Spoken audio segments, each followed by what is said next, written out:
You're listening to Cinema IRL, the podcast that throws you into the movie and asks the question, what would you do? In tarot, if you want to know your future, it might come true in ways you didn't expect.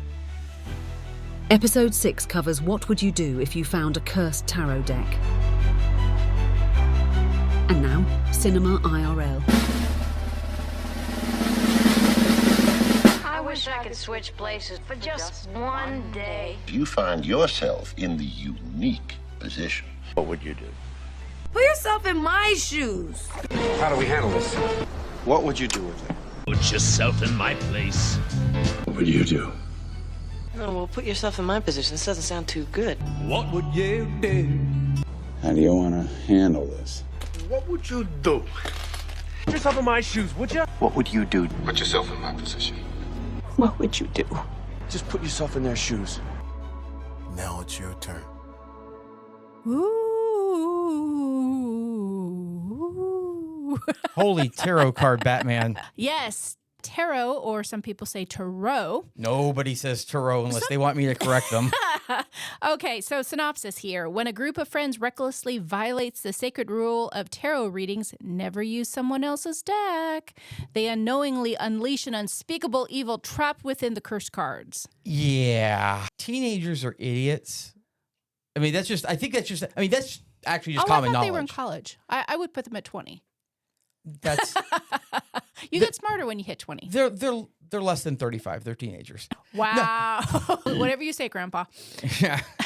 So, do you have any experience with tarot? I don't believe that I actually do. I mean, I've been in the world where I've been around that stuff before, but I certainly can't do a reading myself, and I don't think I've ever had a reading done for me. Yeah, well, apparently if you use someone else's deck, you get cursed and someone bad comes after you and you die. That's what I learned. It was very educational. I think it was a documentary, actually. I do know that it's true. You are not supposed to use someone else's tarot deck. Like that, I do know for sure is a thing. I mean, that's not to say that a deck can't pass hands, but you're not just supposed to be, hey, let me borrow your deck to do a reading. I'll give it right back. No, you don't do that. So there's rituals with tarot, and that's part of the thing that always makes me a little, I just don't know a lot about it, and it kind of seems intimidating to me. Like, I know there's things like smudging, and you're supposed to kind of purify things, and you're supposed to put them in the sunlight or the moonlight and cleanse them and the energies from them. And there's that part of it that feels kind of witchcrafty. You've been spending too much time at the crystal shop. But there is. I mean, like with all of those things, there's traditions that come with them.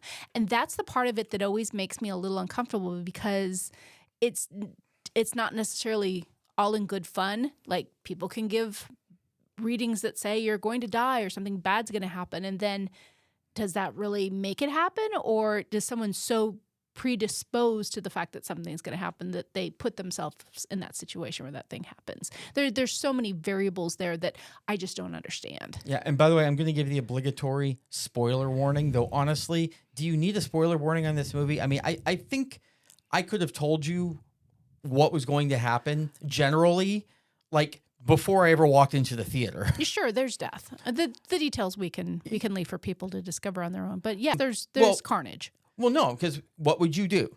Okay, so if I'm the tarot reader, so for one, she was smart to be like, no, but she succumbed to peer pressure. Yes, that's a good point. It was one of the characters' birthdays, and she says, but it's my birthday. She said it twice. And then finally she says, okay, and she took out the deck. Yes, good point, peer Which, pressure. based on the order of people dying, made me sort of happy. Oh, yes. Happy birthday to... So, okay. So, number one, she already knew that she wasn't supposed to. But here's the big thing for me, okay? When I'm inside, now, I'm already in a mansion in the middle of nowhere, which I don't know why there's a mansion in the middle of nowhere. Haunted. But, well, I don't know if it was haunted, but it... Oh, there was some bad mojo hanging out Well, there. yeah, well, it was all behind the door that says "Do not enter." That's So- true. That was also another thing is they were looking for a deck of cards or something to play charades or something, and there was a big door. No, that they said, were looking for booze. booze. That's right. Yes, alcohol. They ran out of alcohol because they drank it, and the whole garbage can was overfilled. They were with very bottles. sober for a group that had consumed that much alcohol. That's true. Yeah, there was no one indicating that they were inebriated. So there was a door that says, "Do not enter, please, private." And of course, they busted in Yeah, looking and- for alcohol, and then that's where all the shenanigans started. So I guess at that point, number one, sometimes if it says "Do not enter," Just don't enter. don't enter. I mean, you have to take some personal responsibility with that one. And then, as you just indicated, the kind of trusting your gut, like I'm really not supposed to use someone else's. Well, okay, you've got all of that. But when you're sitting in the room, a closed off inside room, and you open the box and there's a huge gust of wind that goes through, you Yeah. could tell it was like a chill gust or something like that went through. And everyone noticed. Oh, hell no. I am out. That is it. I don't care if it's your birthday. I don't care what day it is.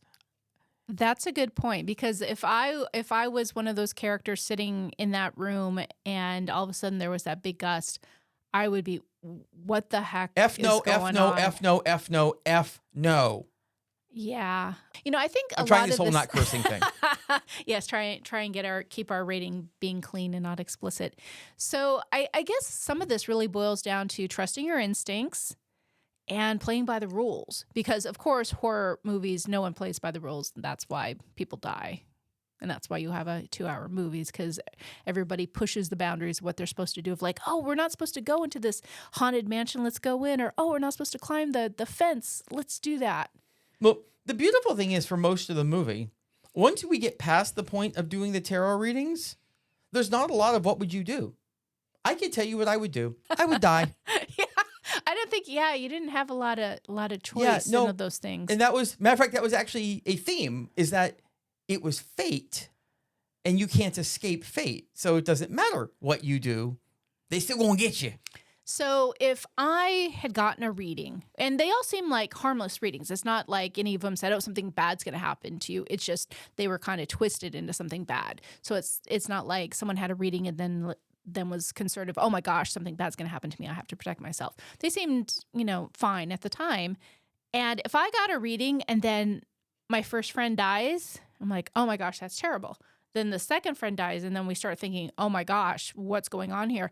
I would be in the most brightly lit room. I would not be walking on dark campuses or out in the woods or visiting people in the middle of the night in dimly lit paths. I would be in the brightest, most obnoxious, busy place ever. You're also not a college student.